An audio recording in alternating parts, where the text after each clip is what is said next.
Aryan, what are you doing? Brush. ಹೌದಾ? ಹೌದು. ನೀವು ಬ್ರಷ್ ಯಾವಾಗ ಮಾಡೋದು? ಸಾಯಂಕಾಲ ಮತ್ತು ಬೆಳಿಗ್ಗೆ ಮಾಡೋದಾ? ಯಾವಾಗ? ಅದು ಪೇಸ್ಟ್ ಹೆಸರಾ? ನೀವು ಬೆಳಿಗ್ಗೆ ಬ್ರಷ್ ಮಾಡ್ತೀರಾ, ಸಾಯಂಕಾಲ ಬ್ರಷ್ ಮಾಡ್ತೀರಾ? ಹಾಂ.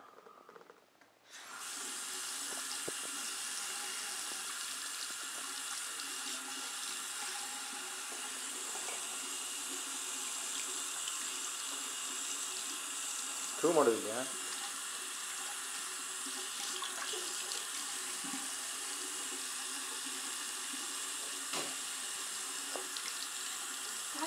ಸಾಕು. ಓಕೆ, ಆಫ್ ಮಾಡಿದ್ರಾ? ಆಯ್ತಾ? ಬ್ರಷ್ ಮಾಡಿ ಆಯಿತಾ? ಹಲ್ಲು ತೋರಿಸಿ. ಹಲ್ಲು ಈ ಮಾಡಿ. ಈ ಆ. ಹಾಂ, ಕೆಳಗೆ ಮಾಡಿ. ಈ. ಆಮೇಲೆ ಮೇಲೆ ಮಾಡಿ. ಸೈಡಿಗೆ ಮಾಡಿ. ಹಾಂ.